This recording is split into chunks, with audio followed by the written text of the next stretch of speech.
The hospital discharge summary felt flimsy in my pocket as the rideshare approached my familiar Craftsman house. 21 days had felt like an eternity. Unexpected complications from my knee replacement had me battling a persistent infection and recurring fevers while the world went on without me. I was utterly drained, but deeply relieved to finally be home. Home. The two-story house Eleanor and I had painstakingly restored over our 30 years of marriage stood before me, enveloped in the warm glow of late afternoon. The hydrangeas I'd planted decades ago were still in bloom along the stone path, though they were visibly thirsty after my prolonged absence. "Would you like assistance with your luggage, sir?" the driver asked, his gaze falling on my cane. "Just to the doorstep, if you don't mind," I managed, my voice still hoarse from the recycled hospital air. "My son should be here waiting." The front door swung open before we had even reached it. Leo, my only child, was framed in the doorway, but not with the warm, welcoming smile I had anticipated. Instead, his face was a mask of an emotion I couldn't place. It was cold, distant, and unyieldingly firm. His tone mirrored his expression, detached and formal. Beyond his shoulder, I could see movement inside my living room. His wife, Chloe. And were those her parents? "Leo, what's happening?" I asked, taking a hesitant step forward. He physically blocked my path, making no move to step aside. "You shouldn't have come back here. We weren't expecting you until tomorrow." The driver, sensing the palpable tension, placed my small overnight bag beside me. I paid him quickly, a sudden, desperate wish that he would stay washing over me. "There's no simple way to put this," Leo continued as the car pulled away from the curb. "Things have shifted while you were in the hospital. This house is no longer yours." A coldness that had nothing to do with my recovering body seeped into my bones. "What are you talking about?" "We've made new arrangements. Chloe's parents needed to move from Denver, and this house has far more room than you require. The paperwork has all been finalized. You will need to make other living arrangements." My brain struggled to connect with his words. "Paperwork? What paperwork? I haven't signed a thing." "Leo, this is absurd. Let me into my own home this instant." I tried to step forward again, putting my weight heavily on the cane. This time, Chloe materialized at his side, her blonde hair flawlessly coiffed, wearing a piece of jewelry I knew intimately, my late Eleanor's sapphire necklace, Eleanor's gift for our 25th anniversary. "Arthur," she said with a synthetic sweetness I had come to recognize over the years, "we've gathered all your personal belongings. They're packed in boxes in the garage. We can arrange to have them sent wherever you decide to stay." From the shadows behind them, Chloe's parents, Richard and Sylvia Vance, emerged. I had only met them on a few occasions. Richard, tall and impeccably dressed with silvering hair, had always struck me as condescending. Sylvia, whose face seemed fixed in a permanent state of disapproval, had never attempted to conceal her contempt for my modest home, the very same home she now occupied, as if it were her own. "I apologize that it had to be this way," Richard offered, his tone devoid of any genuine regret. "But Leo made the arrangements perfectly clear. The house has been legally transferred." "Legally?" I sputtered. "That's impossible. I never signed any documents." Leo's face hardened. "Power of attorney. Do you recall the documents you signed before your surgery for medical directives? It included financial matters as well." The truth struck me with the force of a physical impact. I had signed papers, a thick stack of them my own son had brought to me, while I was consumed with anxiety about the impending operation. I had trusted him without reservation. I hadn't even read past the first page. "You deceived me." The words felt empty, utterly insufficient for the scale of this betrayal. We're doing what is best for everyone involved, Chloe chimed in. This house is far too much for you to manage on your own. Leo has been handling its upkeep for years, after all. Don't come here again, Leo stated with finality.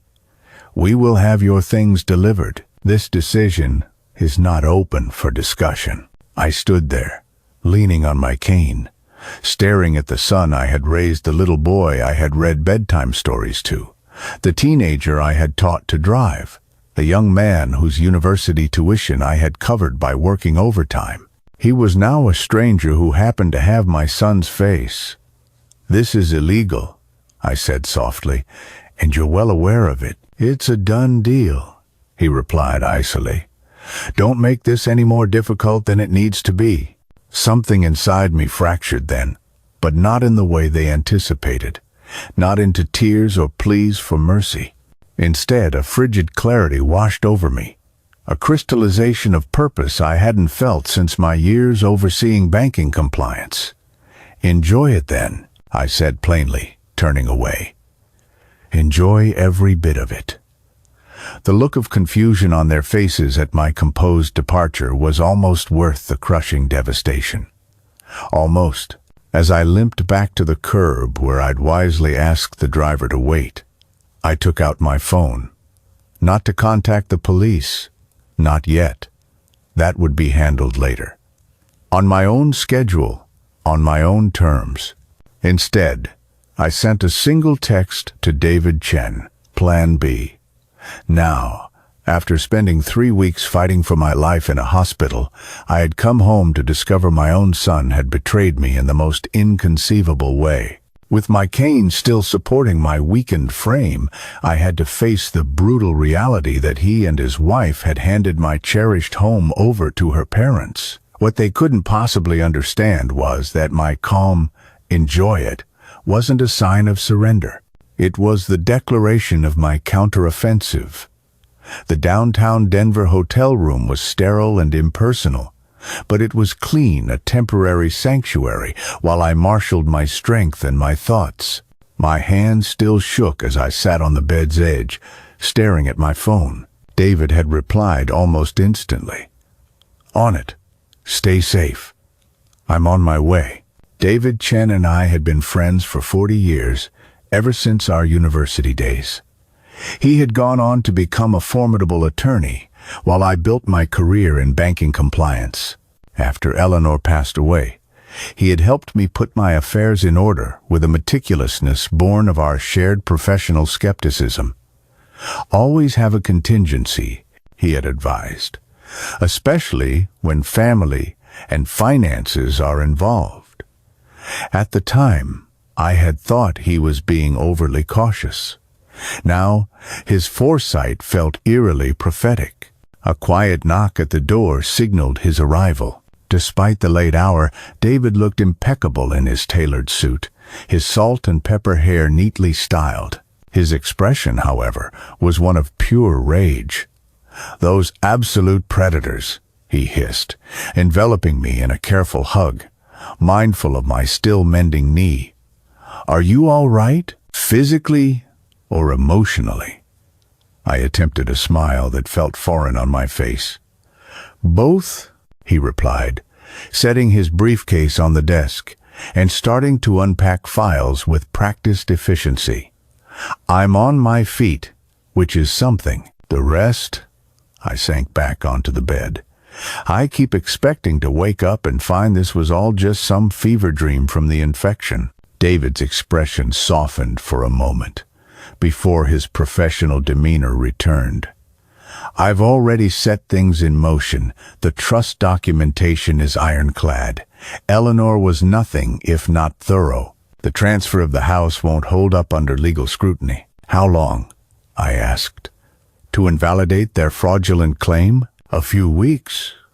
Maybe a couple of months, if they decide to play dirty," he said, then paused. "But Arthur, there's more. Something I discovered while reviewing your accounts." My stomach clenched. "What is it?" "A typical withdrawals from your investment portfolio during your hospital stay. Very large ones." He handed me a printed statement. I scanned the page, my banking background allowing me to immediately identify the anomalies. 5 separate transfers totaling over 250.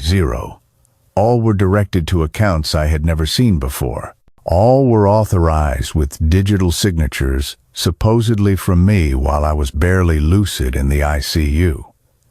They didn't just take the house, I whispered, the full, staggering scope of their betrayal crashing down on me. They've been systematically draining my finances. It's worse than that, David continued grimly. I had my paralegal do a preliminary investigation into the Vances. Their property consulting business in Denver has a string of complaints filed against it, all of which were mysteriously withdrawn before they could lead to a formal inquiry. And Chloe's resume on LinkedIn lists experience at 3 mortgage firms that were subsequently shut down for regulatory violations. The pieces of the puzzle fell into place with sickening clarity. They're running some sort of property fraud operation, David nodded. And they've likely been planning this for months, just waiting for the right moment. Your hospitalization provided the perfect opportunity to fast-track their agenda. My mind reeled back through conversations from the past year. Chloe's escalating interest in my financial situation. Leo's seemingly innocent questions about my banking history and professional connections.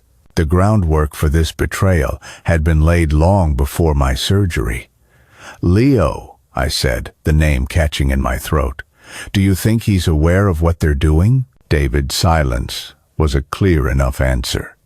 I taught him better than this, I said, my voice barely a whisper.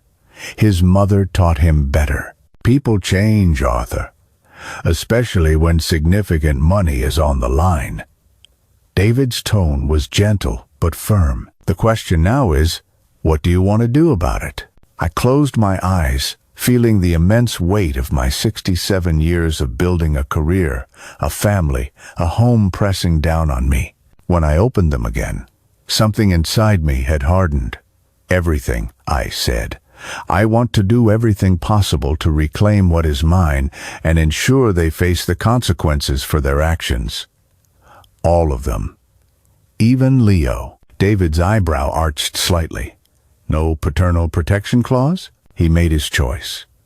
The words were painful to utter, but they were true. If he's involved in something illegal, he deserves whatever comes of it. He nodded, seemingly satisfied with my resolve. In that case, we need to be smart about this. Strategic. I have some contacts in the Financial Crimes Division who would be extremely interested in our findings. I have some contacts of my own, I replied, thinking of my former colleagues. But I don't want to act too quickly. They think I'm defeated, a helpless old man who will just fade away in shame. That perception is our advantage. What are you thinking? I reached for my briefcase and pulled out a small black notebook, my constant companion during my banking days. First, we document everything, every single withdrawal, every forged document, every lie they've told. Then we start to follow the money. If they're running a fraud operation, there will be a trail and discernible patterns. David smiled, a sharp, predatory smile I remembered from our younger years.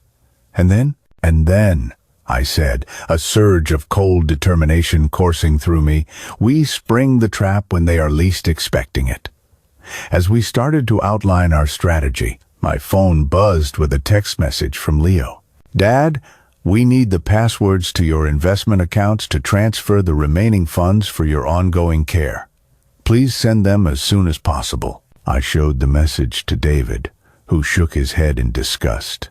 What should I say? I asked. Nothing yet. Let them wonder. Let them worry. I nodded, setting the phone aside. The old Arthur might have replied instantly, eager to smooth things over, to keep the peace at any cost. But that Arthur had been left behind on the doorstep of my stolen home. This Arthur was playing a much longer game. Having retreated to a hotel room, I was now reunited with my oldest friend and attorney, David, who had unveiled shocking news. Not only had they stolen my home, but they had also been siphoning funds from my accounts while I was hospitalized. As we uncovered suspicious patterns in the Vance's business history, I had to confront the heartbreaking realization that my own son might be complicit in something truly malevolent. Though still recovering physically, my resolve was growing stronger by the hour. I made a critical decision. Instead of confronting them head-on, I would allow them to believe they had vanquished me, while I quietly constructed the case that would ultimately lead to their downfall. "You need to see this," David said, sliding his laptop across the desk in our extended stay suite. 3 days had passed since my unceremonious eviction. We had moved to a more comfortable location, using cash to avoid leaving an electronic trail. My physical strength was returning slowly, but the emotional wounds were still raw. The screen displayed property records for my neighborhood. I leaned in, scanning the document. "Third property from the bottom," David pointed out. My eyes widened as I found it. The Miller family, 2 doors down, had sold their home 3 months ago. The buyer was listed as Vance Development Properties, LLC. "That can't be a coincidence," I murmured. "It gets better," David said, clicking through several more documents. "The Hendersons across the street sold to the same LLC last month, and the retired couple on the corner, their house is now under contract with the same entity. They're buying up the entire neighborhood," I whispered, the scope of their scheme becoming terrifyingly clear. But for what purpose? David pulled up a zoning application that had been filed with the city planning department. "This was submitted 2 weeks ago while you were still in the hospital. It's a proposal to rezone the entire block from single-family residential to mixed-use commercial." The implications struck me like a body blow. My neighborhood was situated just outside the city's rapidly expanding tech district. With commercial zoning, the value of the properties would skyrocket. "They're using my house as their headquarters while they acquire the surrounding properties," I said, the pieces of the puzzle falling into place. "Once they control enough of the block to force the rezoning, the property values will at least triple," David finished. "Based on current market rates, we're looking at a potential profit of $15 to $20 million. My background in finance allowed me to immediately grasp the scale of the operation, but they would have needed substantial capital for the initial acquisitions. "Where did that money come from?" David's expression darkened. "That's where it becomes truly concerning.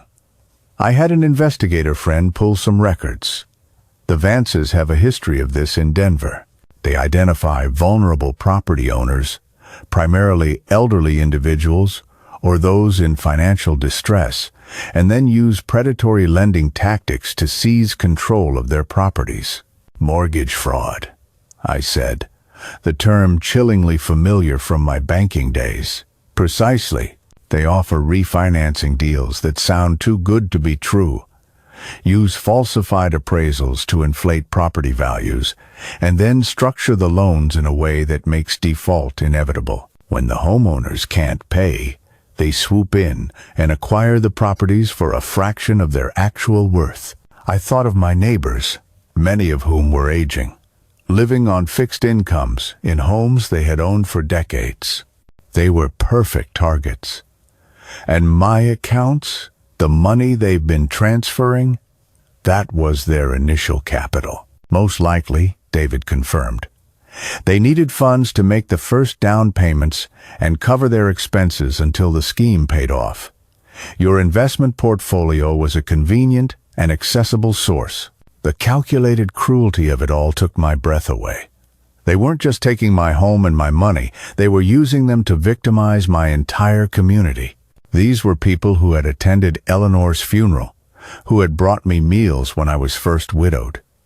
"What about Leo?" I asked, voicing the question that had been haunting me. "How deeply is he involved?" David hesitated before opening another file. This was recorded 3 weeks ago at Denver First National Bank. The security camera footage showed Leo and Chloe entering the bank together and meeting with a loan officer. The timestamp indicated it was 2 days after my surgery, while I was heavily sedated in the ICU. They used the power of attorney to access my safe deposit box, I realized, recognizing the bank where I kept important documents. Yes, and according to the access log, they removed several items, including your original property deed and the trust documents. I closed my eyes, momentarily overwhelmed. My own son, the little boy who had once insisted on absolute fairness when playing board games, who had returned a wallet he found with $50 inside. How had he become this person? "There's one more thing you should see," David said gently, pulling up an email chain. This was forwarded to me by a contact at the SEC.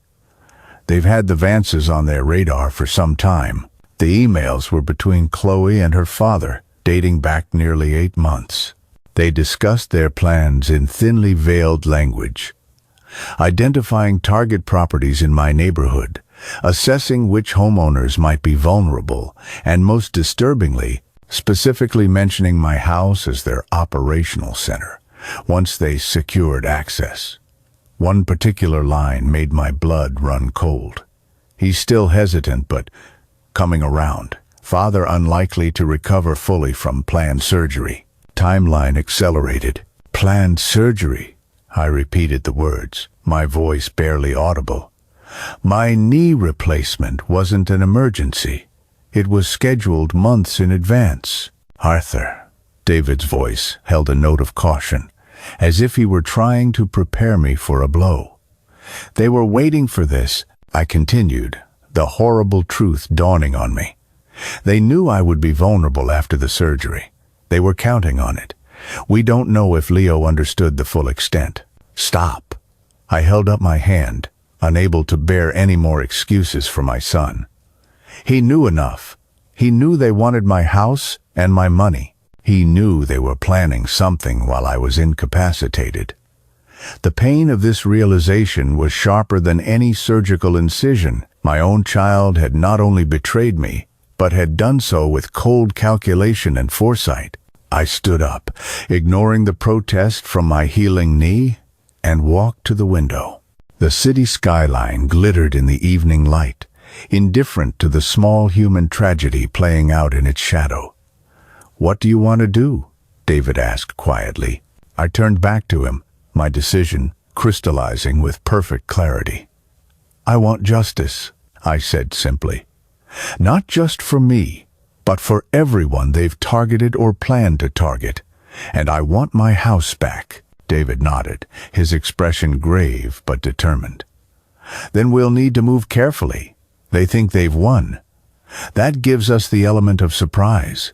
"Good," I replied, a plan already forming in my mind, "because I'm about to give them the surprise of their lives." As I examined property records with David, a disturbing pattern emerged. The Vances had been systematically purchasing homes throughout my neighborhood, planning a massive rezoning scheme worth millions. The betrayal cut deeper when I discovered evidence that Leo wasn't just an opportunistic participant. He had known about their plans for months, possibly even timing their takeover around my scheduled surgery. With my neighborhood and former neighbors now at risk from their predatory scheme, my resolve hardened. This was no longer just about reclaiming my house. It was about dismantling a sophisticated fraud operation before more vulnerable people became victims. And I was precisely the person who knew how to do it. "Arthur, are you certain about this?" David's voice was laced with concern as he watched me adjust my tie in the hotel bathroom mirror. "Your knee is still healing. I spent 21 days in that hospital bed, feeling utterly helpless," I replied, carefully tying the knot with a steady hand. "I'm finished with helplessness." 1 week had passed since my eviction. In that time, David and I had constructed a comprehensive picture of the Vances' operation. Their business in Denver had left a trail of financial wreckage, primarily elderly homeowners who had lost everything to predatory contracts and falsified documents. Now, they were replicating the exact same scheme in my city, with my home as their base of operations. The timing has to be perfect, I reminded him, checking my appearance one last time. The elegant gray suit and subtle tie projected exactly the image I wanted, not a defeated old man, but the seasoned banking professional I had been for decades. Agents Miller and Davis are on standby, David confirmed. They will only move when we give the signal. After uncovering the extent of the fraud, we had taken our evidence to the FBI's Financial Crimes Unit. The agents had been building a case against the Vances for months, but lacked the insider access we could now provide. We had struck a deal. They would hold off on immediate arrests to allow us to gather more definitive evidence, and in return, I would receive priority consideration in recovering my assets. Remember, we need documented proof that they are using my identity and financial information, I said, reciting the key points of our strategy. Bank access, forged signatures, an explicit acknowledgement of the scheme. Without that, they could claim I voluntarily transferred everything. David nodded, checking his watch. Chloe's weekly spa appointment starts in 30 minutes. She'll be gone for at least 2 hours.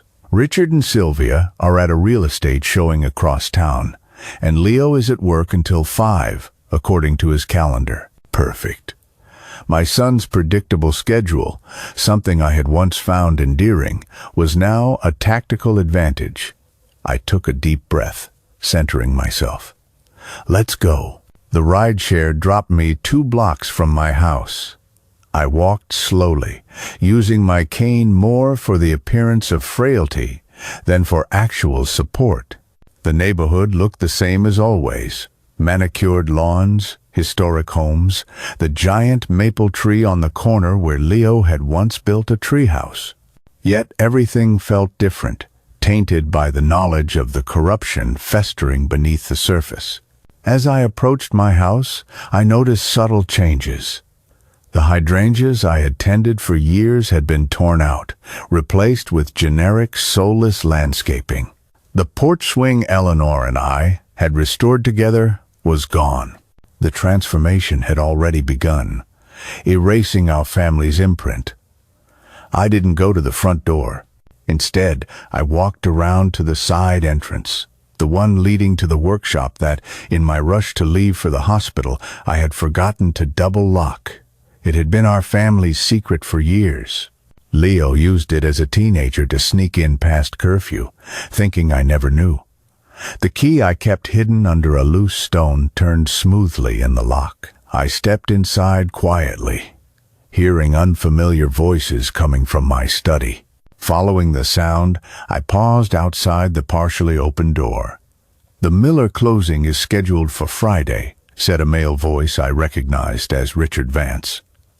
"Once that's finalized, we'll control 40% of the block." "What about the Henderson property?" another voice, unfamiliar, asked. "Already done," Richard replied. "We used the old man's banking credentials to secure the financing, clean as a whistle." My hand tightened around my cane. They were using my banking reputation and credentials to facilitate their frauds. This was exactly the proof we needed. I activated the recording app on my phone before pushing the door open. The scene froze like a photograph. Richard Vance was sitting behind Eleanor's antique desk, his associate standing by the window, both staring at me in utter shock. "Hello, Richard," I said calmly. "Discussing business in my study, are we?" "Arthur," he recovered quickly, standing up.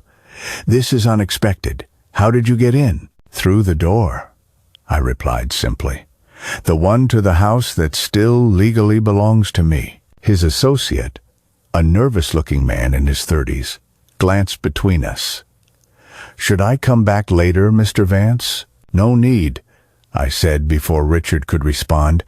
"I'm just collecting some personal papers I need." Richard's expression hardened. "This property no longer belongs to you." Leo was quite clear about that. Yes, he was, I agreed, moving toward the filing cabinet in the corner. Very clear about his intentions, just as you've been clear about yours, using my banking credentials for your financing arrangements. The color drained from Richard's face. I don't know what you're talking about, don't you? I opened the cabinet drawer, extracting a folder. The Henderson property. Using my credentials to secure funding. I just overheard you discussing it. The associate backed toward the door. Mr. Vance, I should really go. Arthur is confused, Richard said sharply. His recent hospitalization has affected his mental state. Isn't that right, Arthur? I smiled thinly, closing the drawer. My mental state is perfectly clear. Clear enough to understand exactly what you, Sylvia, and Chloe are doing. Clear enough to wonder if my son fully comprehends the legal implications of the fraud he is facilitating. Richard's face transformed, the mask of false concern dropping to reveal calculated menace. You have no proof of anything, and even if you did, no one would believe you over your own son. Now get out before I call the police and have you removed for trespassing. I nodded, as if considering his words. You're right about one thing, Richard. Proof is essential. I held up my phone, the recording app clearly visible. That's why I made sure to get some. His eyes widened, fury replacing shock. Give me that phone. I don't think so. I backed toward the door, my heart racing despite my outward calm. I have what I came for. Enjoy the house while you can. As I turned to leave, Richard lunged forward, grabbing my arm with bruising force. You're not going anywhere with that recording. I hadn't anticipated physical confrontation. Pain shot through my still-healing knee as I struggled to maintain my balance. Let go of me, I demanded, raising my voice deliberately. Give me the phone first, he snarled, reaching for it with his free hand. In that moment, the front door burst open. FBI! Hands where we can see them! Agents Miller and Davis rushed in, weapons drawn. Richard froze, then slowly released my arm, raising his hands. Our contingency plan, triggered by a panic button app on my phone, had worked perfectly. Mr. Sterling, Agent Miller approached me while her partner secured Richard. Are you all right? Yes, I said, steadying myself against the door frame. And I believe I have something you'll find very interesting. Taking a calculated risk, I returned to my house while Chloe was away, using a forgotten side entrance to catch Richard Vance in the act of discussing their fraudulent activities. When confronted, his initial shock turned to threatening behavior that forced our FBI contacts to intervene earlier than planned. Despite the confrontation turning physical, I secured the evidence we needed. A recording of Richard explicitly acknowledging the use of my banking credentials in their scheme. As he was taken into custody, I realized this was only the beginning of dismantling their operation. The real test would come when my son discovered what was happening, and that his own father was the architect of the Vance's downfall. The FBI field office was clinically impersonal. Beige walls, utilitarian furniture, and the faint smell of coffee and paper. I sat in an interview room, my knee aching despite the extra-strength pain reliever Agent Miller had offered me. Mr. Sterling, your recording is extremely valuable, Agent Davis said, closing his notebook. Combined with the financial documentation you and Mr. Chen provided, we have enough to secure warrants for all the Vance properties and business records. What about my house? I asked. My accounts? A judge has already issued an emergency injunction freezing all transactions related to your property, he assured me. No one can sell it or transfer it further until ownership is legally clarified. Relief washed through me. But it was tempered by the knowledge that this was just the beginning. The Vances had been taken into custody, but Leo and Chloe remained unaware of what had transpired. What happens next? I asked. We'll execute search warrants at your residence this evening, Miller explained. Mrs. Vance will be detained for questioning. As for your son, She hesitated, her professional demeanor softening slightly. "Given your statements, we'll need to determine his level of involvement." The door opened, and David entered, his expression grim but satisfied. "The first round of warrants just came through. They're moving on the Vance offices in Denver simultaneously." "Mr. Sterling," Davis said carefully, "we understand this is difficult. If you prefer not to be present when we execute the warrant at your home, I'll be there." I interrupted firmly. "This is my house. I want to see this through." 3 hours later, I sat in an unmarked FBI vehicle across the street from my home. The afternoon light was fading, casting long shadows across the lawn where Leo had once played as a child. Chloe's car was in the driveway. She had returned from her spa appointment, blissfully unaware that her father was currently being processed at the federal detention center. "They're in position," Miller said quietly from the driver's seat, listening to updates through her earpiece. "Mrs. Sterling is confirmed inside, along with your son. He arrived home early." My heart tightened. Leo wasn't supposed to be home yet. I had hoped to spare him the public spectacle of what was about to happen, having even arranged for him to be approached separately at his office. Now, he would experience the full force of the raid alongside his wife. "Are you sure you want to witness this?" David asked from beside me, his hand covering mine. Before I could answer, a convoy of vehicles turned onto the street, 3 unmarked sedans and a large tactical van. They stopped in front of my house, and agents emerged in coordinated movements, some wearing the distinctive FBI windbreakers. "Federal agents, we have a warrant." The words carried clearly across the quiet neighborhood as they approached the front door. I couldn't hear the response from inside, but the door opened after a moment. From my vantage point, I could see Chloe standing in the doorway, her expression transitioning from confusion to shock. Behind her, Leo appeared, moving to stand protectively beside his wife. "It's time," Miller said, opening her door. "Stay behind us, please." As we crossed the street, neighbors emerged from surrounding houses, drawn by the commotion. I felt their stares curious, concerned, some perhaps gleefully scandalized by the drama unfolding. Chloe was the first to spot me approaching behind the agents, her carefully maintained composure shattering. "You," she spat, her voice rising hysterically. "You did this!" Leo's eyes found mine, his expression shifting from confusion to dawning horror as he realized I was with the federal agents, not being brought in for questioning like them. "Dad," his voice cracked slightly, "what's happening?" "Your father has provided evidence of extensive financial fraud being perpetrated by the Vance family," Agent Davis stated formally. "We have a warrant to search these premises and seize all relevant documents and electronic devices." "Fraud?" Leo repeated, looking genuinely confused. "What fraud? This is ridiculous." "Is it?" I stepped forward, my cane tapping rhythmically against the walkway. "Richard was quite explicit about using my banking credentials to secure fraudulent financing this morning. In my study, in my house." Chloe's face drained of color. "You were here? How did you?" "The workshop door," I replied simply.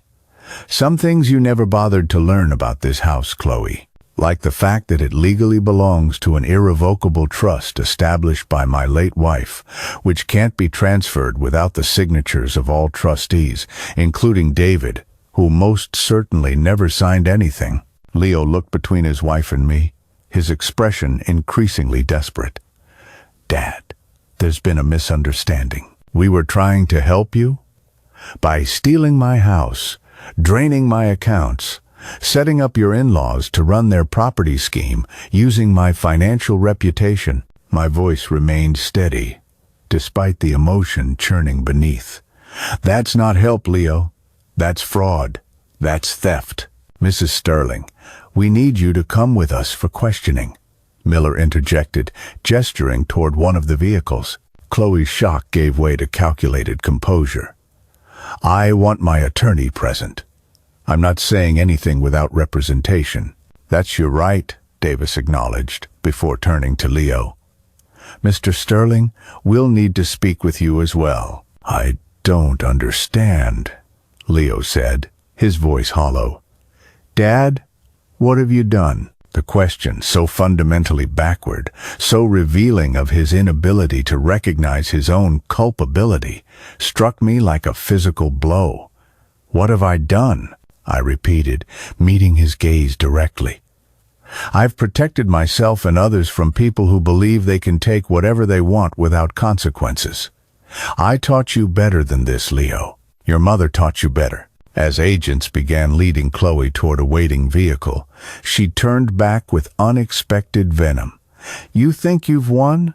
You have no idea what you're dealing with when my father's attorneys get involved. Your father is already in custody, I interrupted calmly. As is your mother. The FBI is currently searching your offices in Denver. It's over, Chloe. Her face contorted with rage as agents guided her firmly to the car. Leo remained on the porch, watching with stunned disbelief as other agents entered our home carrying evidence collection equipment. Dad, he said quietly, as I turned to follow David back to our vehicle. I didn't know everything they were planning. You have to believe me. I paused, studying the face of the child I'd raised, searching for the truth in his eyes. Maybe you didn't know everything, I conceded. But you knew enough, Leo. And you chose them over me anyway. As I walked away, I heard him call after me, his voice breaking. Where am I supposed to go now? I didn't turn back. The question echoed the one I'd faced when he'd evicted me from my own home. The symmetry wasn't lost on me. But unlike my son, I found no satisfaction in his distress, only a profound sadness for what we had both lost. Some betrayals, I was learning, leave wounds too deep for simple forgiveness. As FBI agents raided my home, arresting Chloe and questioning Leo, I watched from across the street, torn between vindication and heartbreak. The confusion on my son's face when he realized I had orchestrated their downfall quickly turned to desperate denial as he claimed ignorance of their scheme. Chloe's mask of composure finally shattered, revealing the calculating criminal beneath. While part of me ached at Leo's plaintive question, "Where am I supposed to go now?" I recognized the poetic justice. He was experiencing exactly what he had inflicted upon me.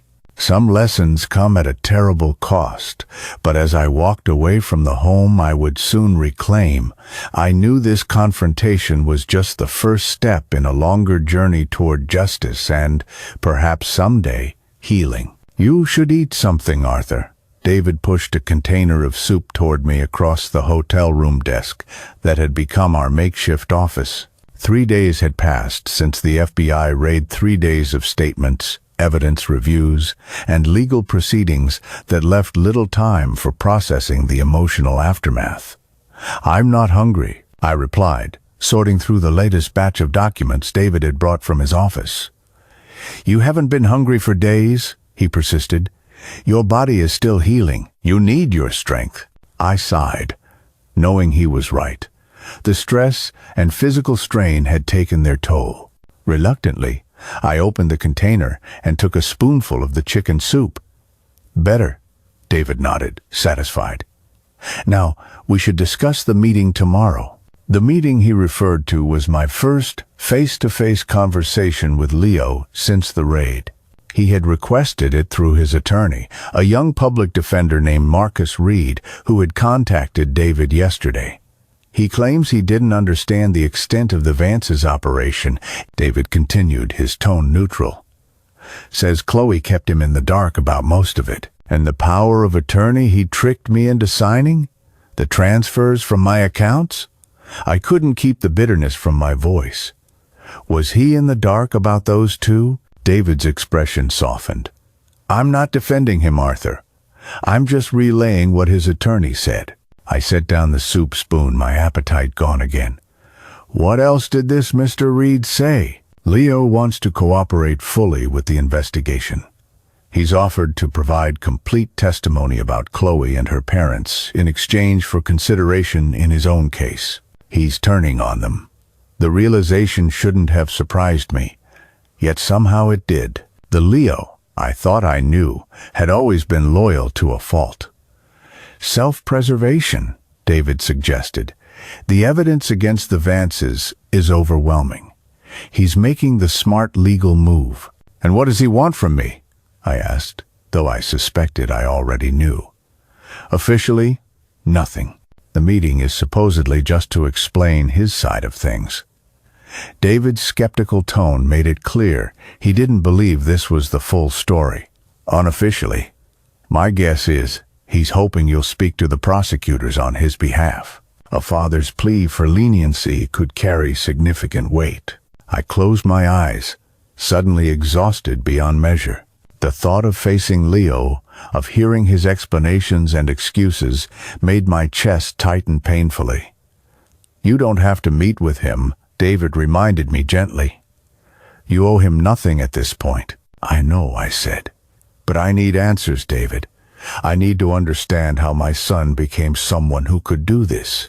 The federal building's interview room was austere. A metal table, uncomfortable chairs, and a large mirror that undoubtedly concealed an observation room. I sat with David beside me, hands folded on the table to hide their slight tremor. When the door opened, I barely recognized the man who entered. Leo, my confident, always put-together son, looked haggard. His usual business attire had been replaced by rumpled khakis and a plain button-down shirt. The shadowed stubble on his face suggested he hadn't shaved in days. "Dad," he said, his voice raw as he took the seat across from me. His attorney, a serious-looking young man with wire-rimmed glasses, sat beside him. "Leo," I acknowledged, working to keep my voice steady. An uncomfortable silence stretched between us, neither quite knowing how to begin this impossible conversation. "Mr. Sterling," Marcus Reed finally spoke. "My client has requested this meeting to explain certain aspects of the situation that he believes have been misunderstood." "I'm listening," I said, my eyes fixed on Leo rather than his attorney. Leo cleared his throat. "First, I want you to know that I never intended for things to go this far. When Chloe and I first discussed having her parents move here, it was supposed to be temporary, just until they found their own place." "And the power of attorney?" I prompted when he paused. "The one you tricked me into signing before my surgery?" He had the grace to look ashamed. "That was Chloe's idea. She said it was just a precaution in case decisions needed to be made while you were recovering. Yet, you used it to transfer my house and drain my accounts." "The accounts?" He hesitated, glancing at his attorney, who nodded slightly. "That was all Chloe and Richard. They told me they were moving some funds to safer investments for your retirement. I didn't know they were actually stealing." I studied his face, searching for the truth in his eyes. There was desperation there, certainly, and fear. But was there genuine remorse, or merely regret at being caught? "And the house?" I pressed. "You personally told me I couldn't come home. You stood in the doorway of the house your mother and I built and told me it wasn't mine anymore." His eyes dropped to the table. "Chloe convinced me it was for the best. She said the house was too much for you to manage, that you'd be happier in a senior community." I thought, he swallowed hard. "I thought we were helping you. By throwing me out with nothing but the clothes on my back? By packing my personal belongings in boxes in the garage?" The calm I had maintained began to crack. "That's not help, Leo.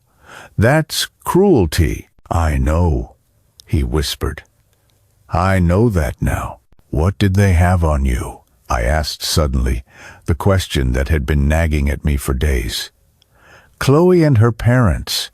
What hold did they have that would make you betray your own father this way?" Leo's head snapped up, surprise evident in his expression. His attorney shifted uncomfortably. "Mr. Sterling," Reed interjected, "we should focus on—" "No," Leo interrupted. "He deserves to know." He took a deep breath. "3 years ago, I made some bad investments. Lost a lot of money, our savings. Part of our retirement fund. I was desperate to recover it before Chloe found out. Richard offered to help. Said he had foolproof investment opportunities. He loaned you money, I guessed." Leo nodded miserably. "At first. Then it became more complicated. I signed documents, became part of their business ventures without fully understanding what they were. By the time I realized what was happening, I was already implicated in several of their schemes." "They had leverage over you," David observed. "They owned me," Leo corrected bitterly. "Chloe made it clear that if I didn't cooperate with their plans, her father would make sure I took the fall for everything. I absorbed this new information, trying to reconcile it with the son I thought I knew. And my house, my accounts, a test of loyalty," he admitted, shame evident in his slumped shoulders.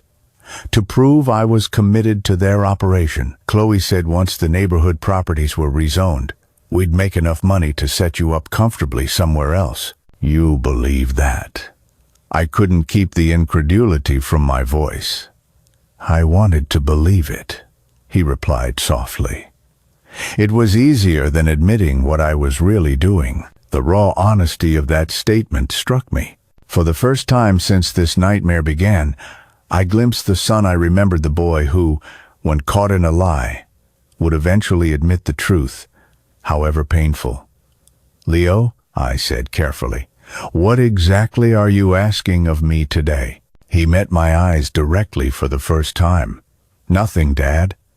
I don't deserve your help or forgiveness. I just—" His voice broke slightly. "I needed you to know that I never wanted to hurt you. I was weak and scared and made terrible choices. Whatever happens now, I'll accept it." The simple dignity of his response, so at odds with the desperate excuses I had expected, caught me off guard. Before I could formulate a reply, a knock at the door interrupted us. Agent Miller entered, nodding apologetically. "Sorry to interrupt, but we have an urgent development. Mr. Sterling, could you step outside for a moment?" In a sterile federal building interview room, I finally faced my son, searching for answers to the betrayal that shattered our family. Instead of the excuses I expected, Leo revealed a more complex truth. He had become entangled in the Vances' schemes years earlier through financial desperation, eventually becoming their pawn through blackmail and manipulation. While his explanation didn't justify his actions, his admission that the house transfer was a test of loyalty engineered by Chloe offered the first glimpse of the son I thought I knew. Just as this painful revelation began to shift my understanding, Agent Miller interrupted with urgent news, suggesting yet another twist in this increasingly complicated case. Despite everything, I found myself wondering if there might be a path forward from this devastation, not back to what was, but towards something new, built on painful truth rather than comfortable illusions.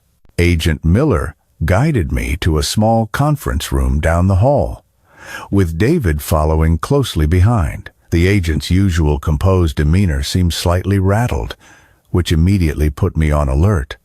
"What's happened?" I asked as the door closed behind us.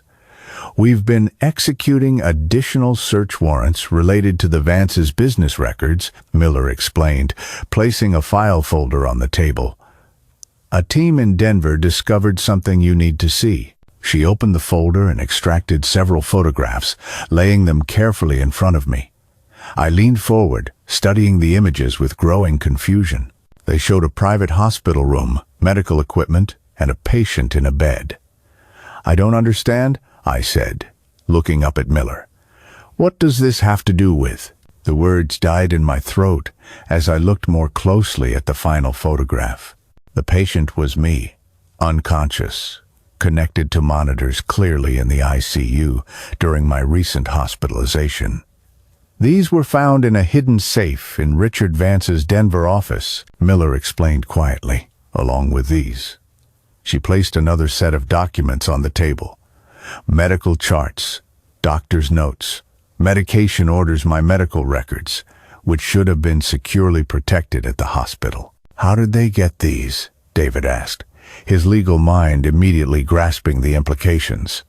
That's what concerned us, Miller replied. The timestamps on these photos don't align with regular visiting hours, and these medical records contain information that family members wouldn't typically have access to.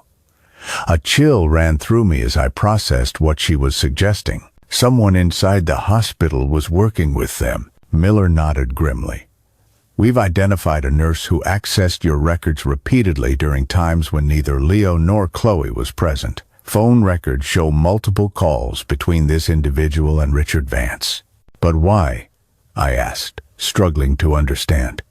Why monitor me so closely? David's face had gone pale as he examined the documents. Arthur, look at these medication records. I followed his finger to a notation on one of the charts, a dosage adjustment for my post-surgical pain management. The original prescription had been crossed out, replaced with a higher dose, in different handwriting. Your recovery took longer than expected, Miller said carefully. The infection that kept you hospitalized for 21 days instead of the typical 5 to 7. We're investigating whether it may have been deliberately complicated. The implication hit me with physical force. Are you saying they tried to? I couldn't finish the sentence. We're not making any allegations yet, Miller clarified quickly. But we're investigating the possibility that someone attempted to extend your hospitalization to provide more time for the Vances to execute their plans. I gripped the edge of the table, suddenly lightheaded. The thought that someone might have deliberately interfered with my medical care, potentially putting my life at risk, was almost too horrifying to comprehend. Does Leo know about this? I managed to ask.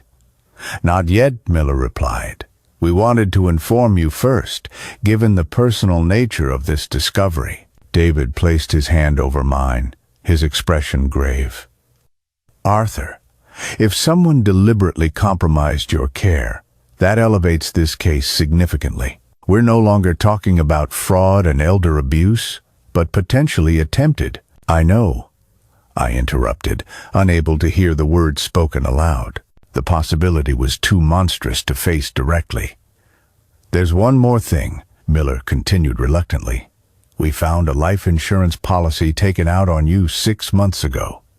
The beneficiary is listed as Leo Sterling. The room seemed to tilt slightly.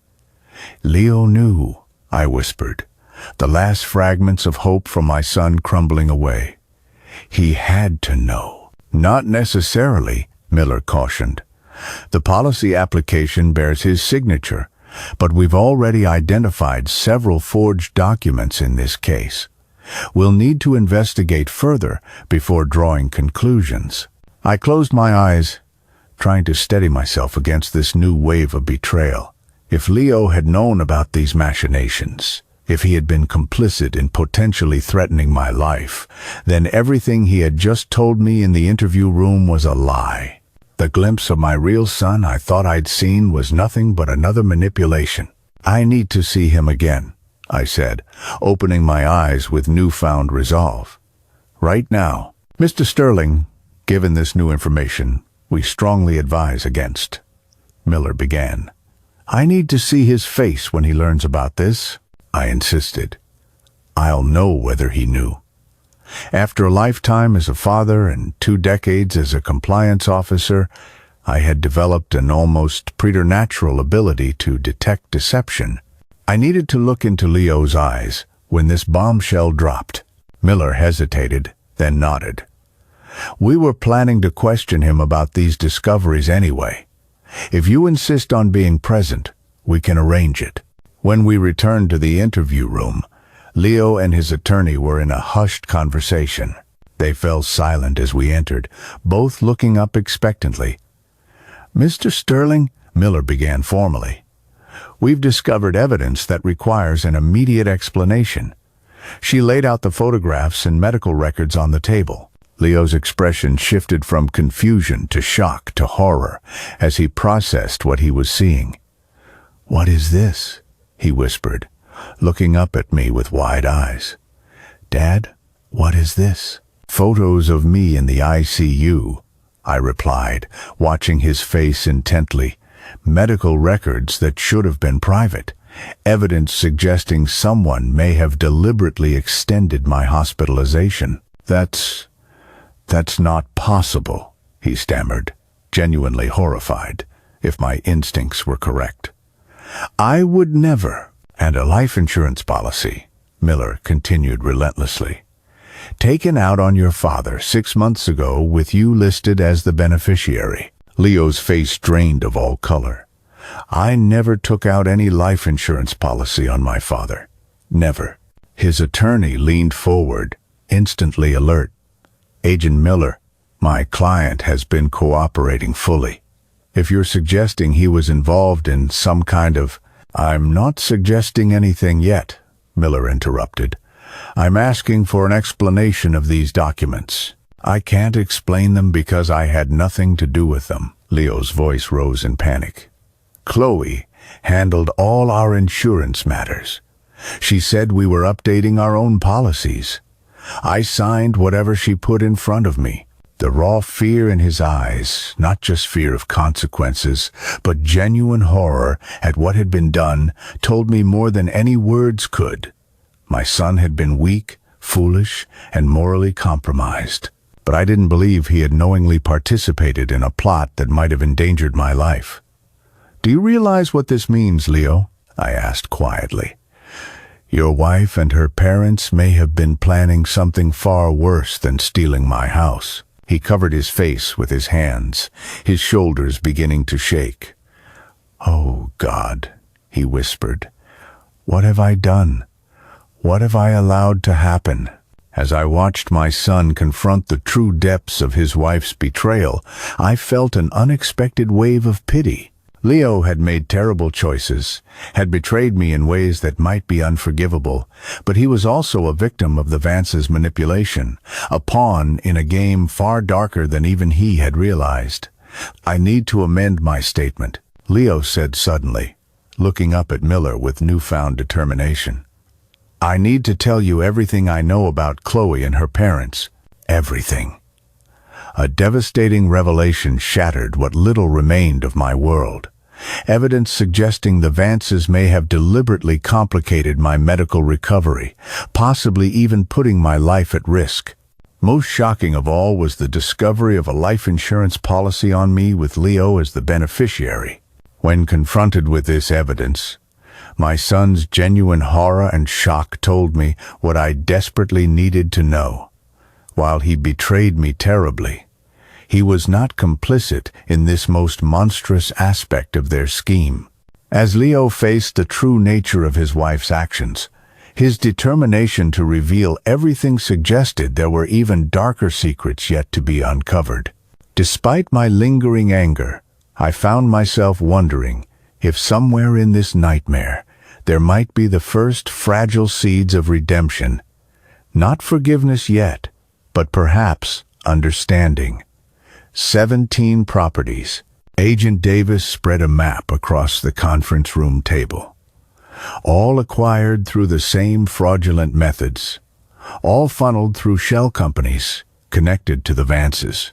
2 weeks had passed since the bombshell revelations about my medical records. I had been moved to a secure apartment provided by the FBI. My whereabouts known only to David and the agents directly involved in the case. The investigation had expanded dramatically, revealing a criminal enterprise far more extensive than initially suspected. "And the nurse?" I asked. The question that had haunted me since learning someone may have deliberately complicated my recovery. "Miranda Jenkins?" Miller replied, sliding a personnel file toward me. "She worked in the post-surgical ward for 3 years.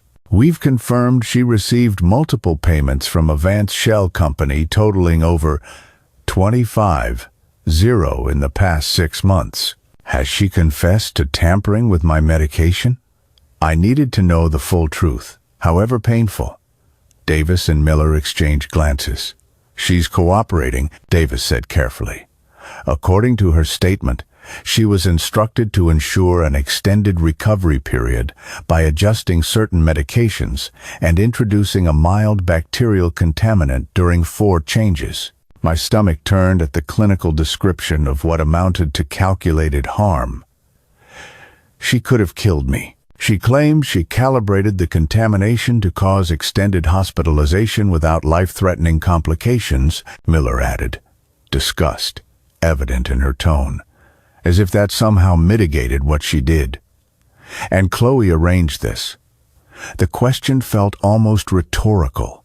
I already knew the answer. Richard Vance made the initial contact with Jenkins, Davis confirmed. But yes, the evidence suggests Chloe orchestrated the specifics. Text messages recovered from her phone include detailed questions about your treatment schedule, medication regimen, and expected discharge dates. I closed my eyes briefly, still struggling to process the calculated cruelty of it all. My own daughter-in-law had deliberately extended my suffering to buy time for their scheme. What about Leo's involvement? David asked, voicing the question I couldn't bring myself to ask. We found no evidence he was aware of the medical tampering, Miller said. His cooperation has been extensive, and we believe it's genuine.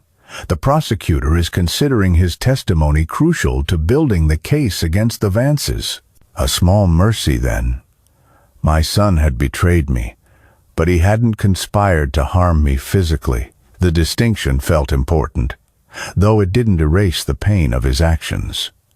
There's something else you should see, Davis said, sliding a file folder toward me. This was recovered from Chloe's private email account. Inside was a series of emails between Chloe and her parents, dating back nearly 2 years. They outlined a methodical plan to gain control of my assets. First by isolating me from other family and friends, then by gradually taking over my financial affairs, and finally, by transitioning me to long-term care. Once they had secured legal control of everything, the cold-blooded plotting made my hands shake as I read. They had targeted me long before my knee surgery became necessary, viewing my eventual physical decline as an opportunity to exploit. My hospitalization had simply accelerated their timeline. And this, Davis continued, is perhaps the most disturbing of all. He placed a printed real estate listing before me, a luxury senior living facility in Arizona. Attached was an email from Chloe to her parents. Perfect location for Arthur once everything's finalized. Isolated, minimal oversight, and their memory care unit accepts patients without extensive medical documentation. Once he's there, we'll have complete control over all communication and visitors. They had planned to institutionalize me, to effectively imprison me in a facility far from anyone who knew me, where I could be conveniently forgotten while they enjoyed the fruits of their theft. There will be additional charges based on this evidence, Miller explained. Elder abuse, conspiracy, possibly attempted murder, depending on how the DA views the medical tampering. I nodded, too overwhelmed to speak immediately. The scope of what had been planned for me, the calculated destruction of not just my financial security, but my freedom and dignity was almost too much to comprehend. When can I go home? I finally asked, the question that had been foremost in my mind for weeks. The forensic team completed their work at your residence yesterday, Davis replied. Technically, you could return now, though we recommend waiting until we've confirmed there are no security concerns. I want to go today, I said firmly. I need to be in my own space again. David squeezed my hand supportively. I'll stay with you for the first few days. We can have additional security installed if needed. Miller nodded. We can arrange that. There's one more matter to discuss, though. She hesitated slightly. Leo has requested another meeting with you. He's being transferred to a minimum security facility pending trial, and he's asked to speak with you before that happens. My immediate instinct was to refuse. The wound of his betrayal remained raw, and I wasn't sure I had the emotional strength for another confrontation. Yet, something in me perhaps, the father who remembered the child he had once been, couldn't deny this request. When? I asked simply. Tomorrow morning, if that works for you, Miller replied. After that, he'll have limited visitor access until the legal proceedings are complete. I nodded slowly. I'll see him. Later that afternoon, I stood on the porch of my home, key in hand, hesitating before inserting it into the lock. The house looked the same externally, but I knew that inside, strangers had violated my personal space, had plotted my demise within walls that should have represented safety. Take your time, David said gently beside me. This is bound to be difficult. I drew a deep breath and unlocked the door. The familiar scent of my home wood polish, old books, the faint scent of Eleanor's potpourri had been overlaid with unfamiliar perfumes and cleaning products. Evidence of the Vances' brief occupation was visible in subtle ways. Furniture slightly rearranged, my prized collection of antique maps removed from the study, new curtains hanging in the living room. In my study, Eleanor's antique desk had been repositioned to face the door rather than the window where she had always preferred it, to enjoy the garden view while working. The personal affront of this small change hit me harder than I expected. They had erased our preferences, our history, without a second thought. We can put everything back the way it was, David assured me, seeing my expression. Make it yours again. I nodded, moving through the room slowly, cataloging changes and violations. In the master bedroom, my clothes had been removed from the closet, replaced with Chloe's expensive designer collection. My simple cufflink box had been emptied. The pieces Eleanor had given me over our years together, nowhere to be seen.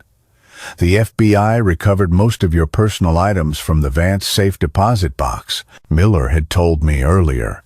They will be returned, once processed as evidence. A small comfort, knowing strangers had handled those intimate tokens of my marriage, assessing their monetary rather than sentimental value.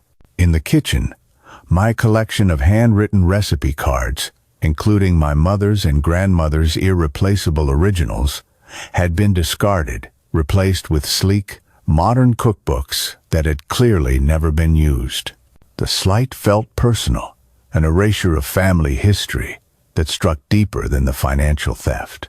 As I completed my survey of the damage, a strange calm settled over me. This house, these possessions, had been violated, but they were still mine. I had survived, had fought back, had reclaimed what was taken. The Vance family had underestimated my resilience, my resources, and my resolve. I'll stay, I decided, turning to David. Tonight, in my home. Are you sure? He asked, concerned. We could start fresh tomorrow. I'm sure, I replied, a newfound strength in my voice. They don't get to keep me away from my own home one night longer. As evening fell, I sat on my back porch with a cup of tea, watching twilight settle over the garden Eleanor and I had planted together decades ago. The hydrangeas needed pruning, the perennials had been neglected, but the bones of our shared creation remained. Tomorrow would bring another difficult conversation with Leo, more legal proceedings, the long process of restoring my home and my life. But tonight, I had reclaimed my space.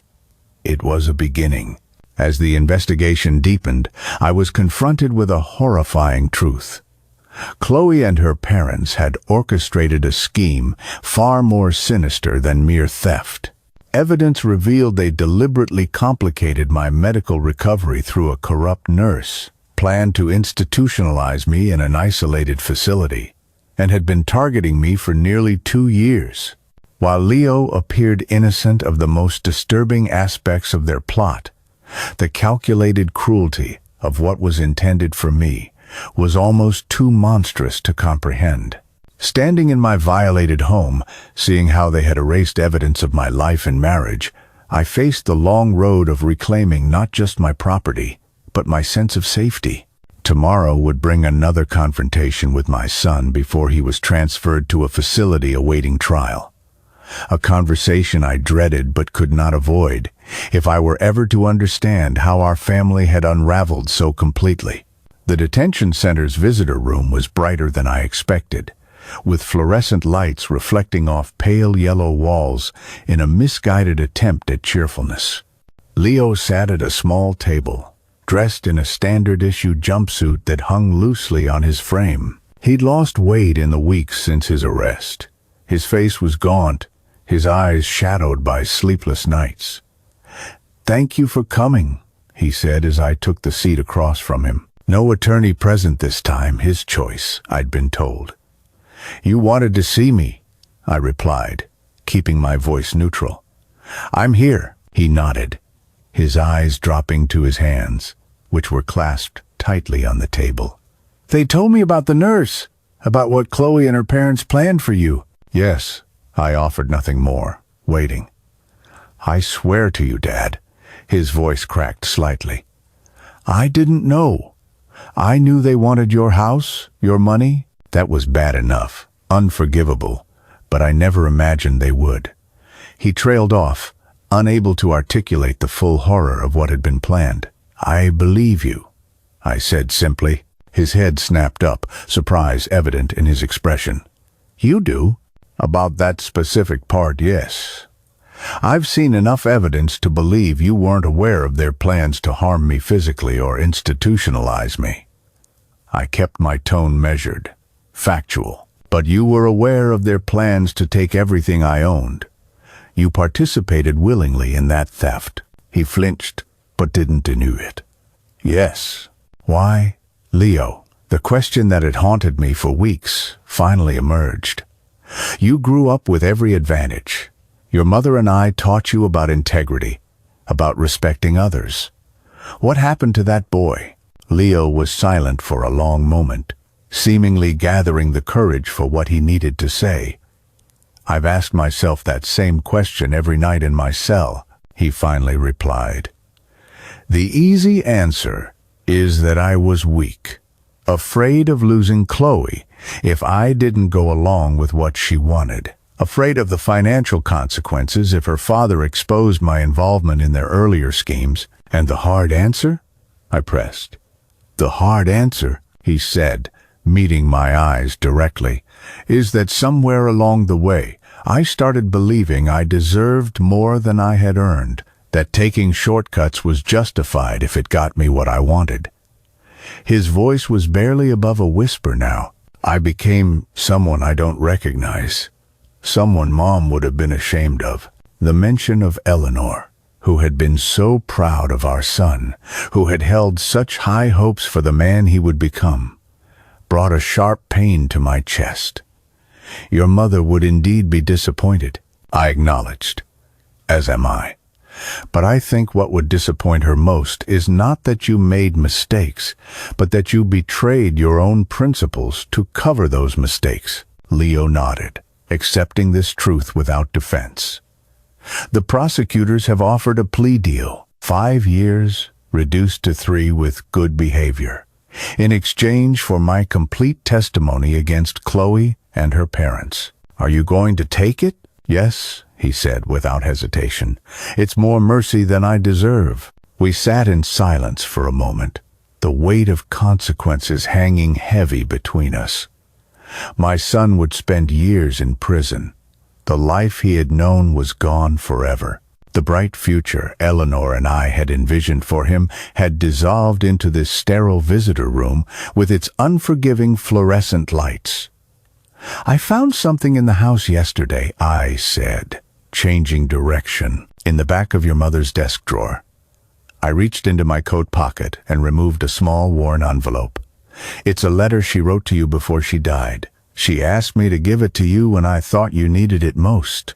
I think that time is now." Leo's hand trembled slightly as he took the envelope, turning it over to see his name in Eleanor's distinctive handwriting. "I didn't know this existed," he whispered. "She wrote several letters during her final months. This was the last one." I watched as he carefully opened it, handling the paper as if it might disintegrate at his touch.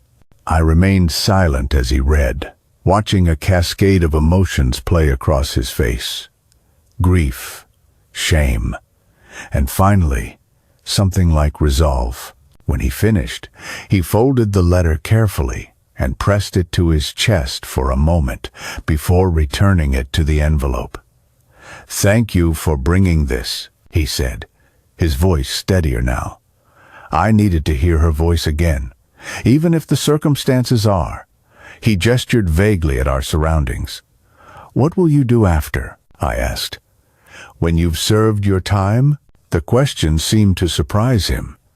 Perhaps he hadn't allowed himself to think that far ahead, or perhaps he hadn't expected me to acknowledge a future for him beyond punishment. "I don't know," he admitted. "My career in finance is over, obviously. My reputation," he shrugged, the gesture eloquently conveying the destruction of his former life. "You'll need to rebuild," I said. "Not just practically, but morally. That's the harder work, I know." He hesitated, then asked the question that clearly weighed on him most heavily.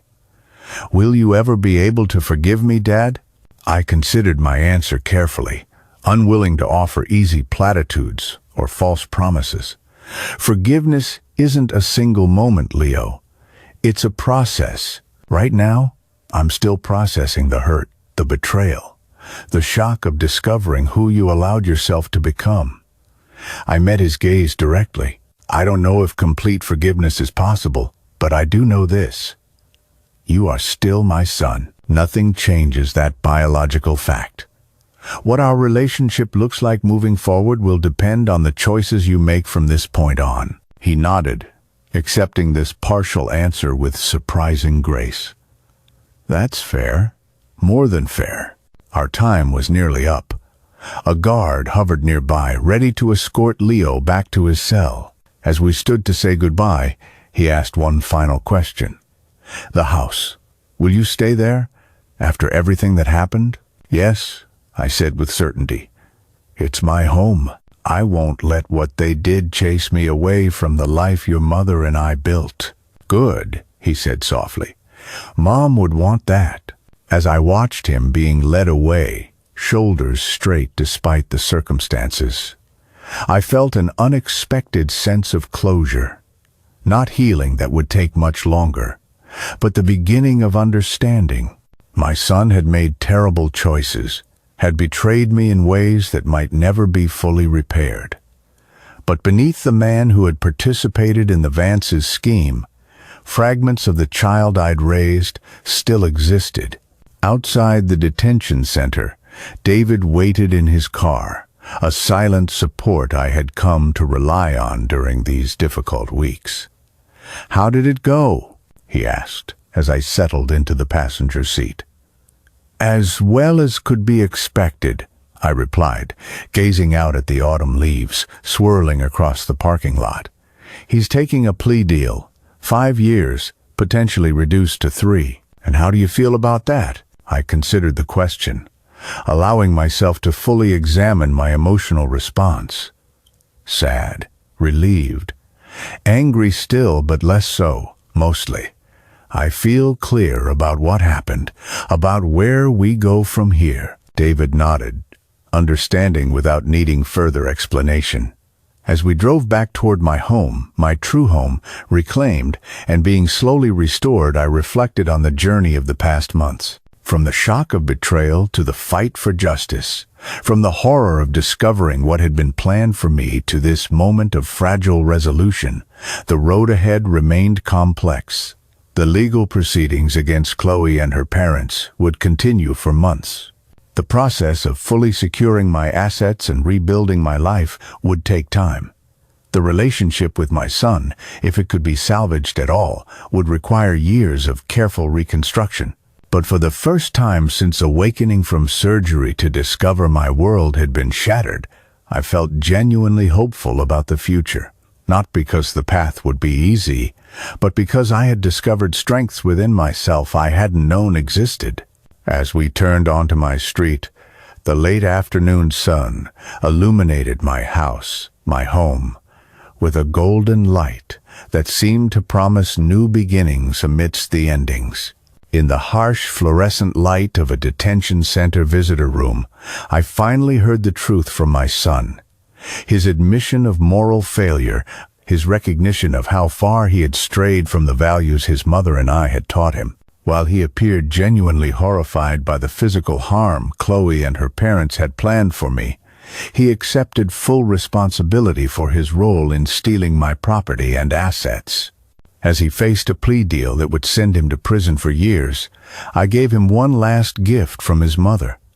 A letter Eleanor had written before her death, saved for when Leo would need it most. His question about forgiveness had no simple answer. I could only offer honesty about the long, uncertain road ahead. Leaving the detention center, I felt an unexpected clarity. Not healing yet, but the first step toward whatever new reality awaited us both. With my home being restored and justice in process, I found myself looking forward rather than back, discovering a strength I never knew I possessed. "That's the last of it," David declared, setting down a framed family photograph on my newly restored bookshelf. 6 months had passed since my confrontation with Leo at the detention center, 6 months of patient reconstruction of my home, my finances, and my sense of security. "It looks right again," I observed, glancing around my living room. The furniture had been returned to its proper positions, the curtains replaced with my preferred styles, the subtle marks of the Vance's brief occupation systematically erased. "Better than right," David countered, gesturing toward the new security system panel by the door. "It's safer now than it ever was." He had a point. The ordeal had led to practical improvements. Upgraded locks, a comprehensive security system, new protocols for my financial accounts.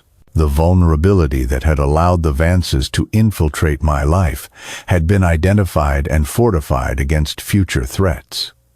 "The hydrangeas are coming back nicely too," I added, glancing through the window at my garden, where spring blossoms had begun to emerge. I had spent hours replanting and tending the beds that had been neglected during the Vance's occupation, finding unexpected therapy in reconnecting with the earth.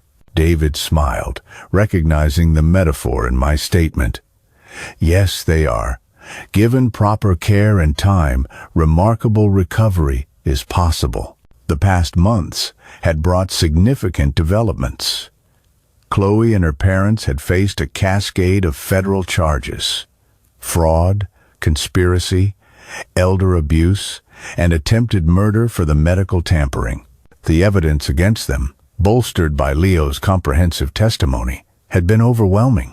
Rather than face a trial with its inevitable lengthy sentences, they had accepted plea agreements. 20 years for Richard, 15 for Sylvia, and 18 for Chloe. The scope of their criminal enterprise had proven even larger than initially suspected, with victims identified across 3 states. The nurse who had tampered with my medication had received 8 years, her sentence reduced in exchange for testimony about other vulnerable patients the Vances had targeted. The investigation had uncovered 2 previous cases where elderly homeowners had died under suspicious circumstances after becoming involved with Vance investment properties. Cases now being reinvestigated as potential homicides. My neighborhood had been spared the predatory rezoning scheme. With the Vance's operation exposed, the properties they had acquired were being returned to their rightful owners or their estates. The community had rallied together, establishing a support network for elderly residents to protect against similar schemes in the future. "Have you decided about the visit yet?" David asked, breaking into my thoughts as he poured us both glasses of iced tea.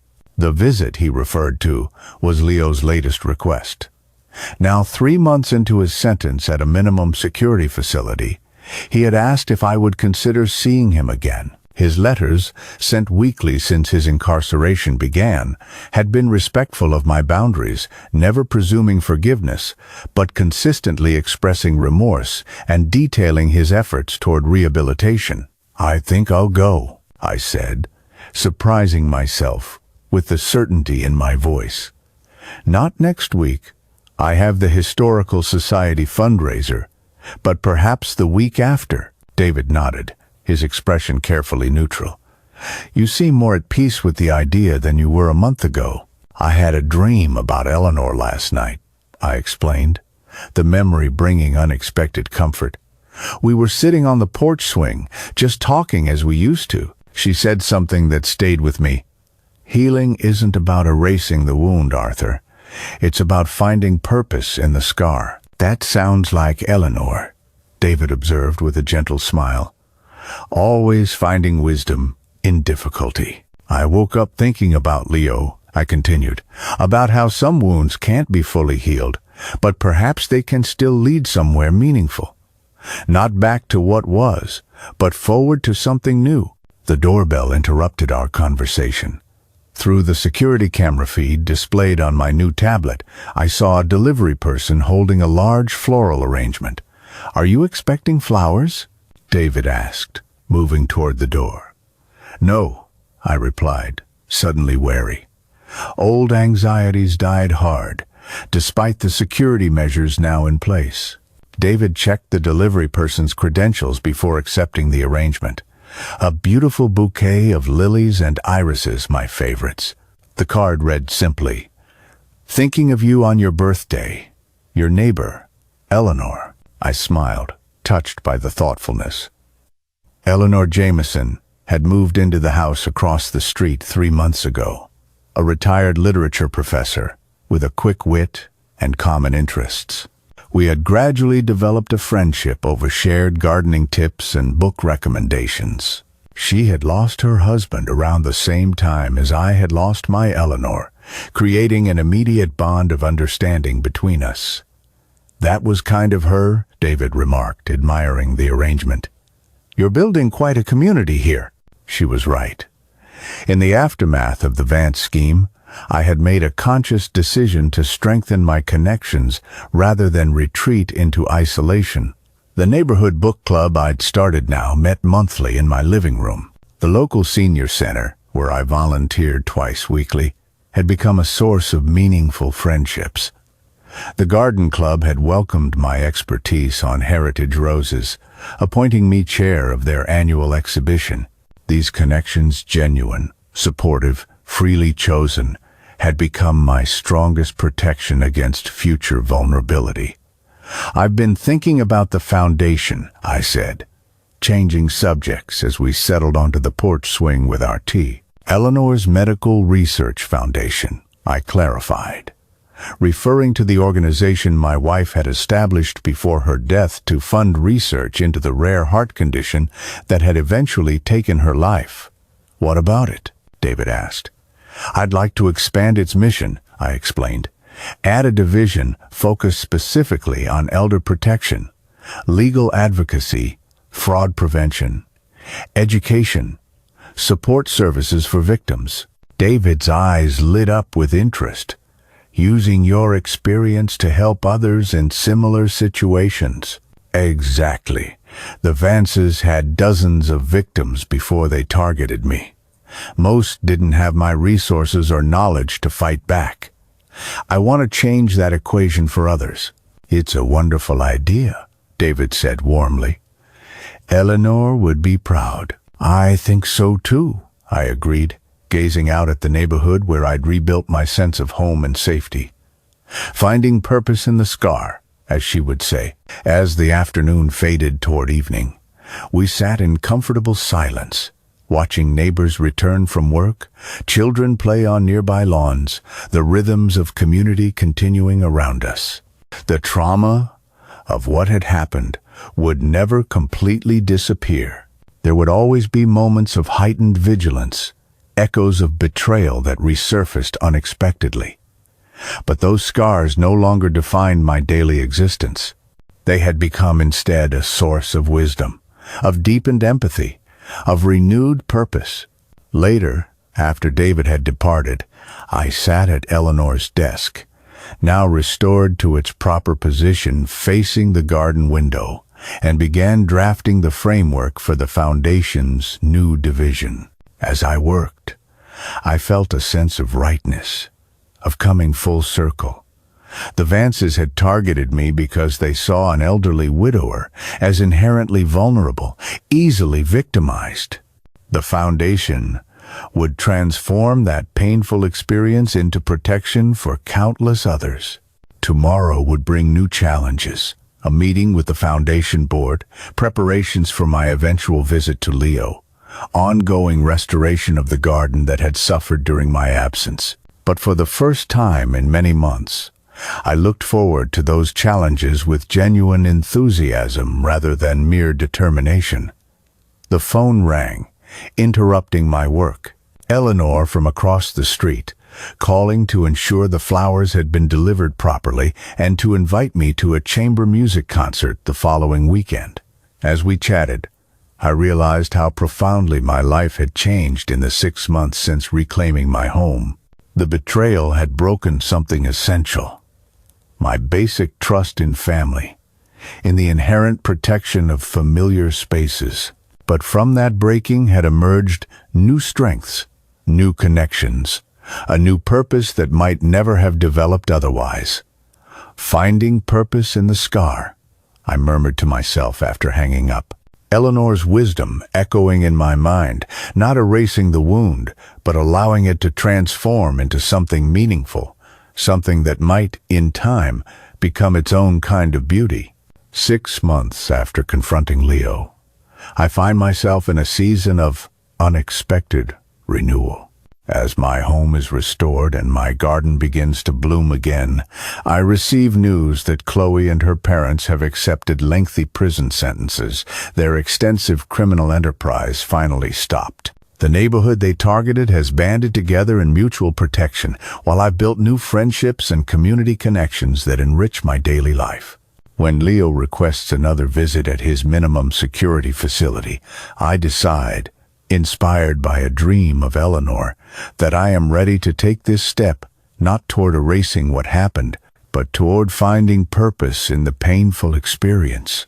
This purpose takes concrete form in my plan to expand Eleanor's foundation to include elder protection services, transforming my personal trauma into a shield for others who might be targeted. As I settle into this new chapter, I realize that while the betrayal broke something essential within me, the breaking itself created space for unexpected growth, new connections, and a deeper wisdom about what truly matters in the time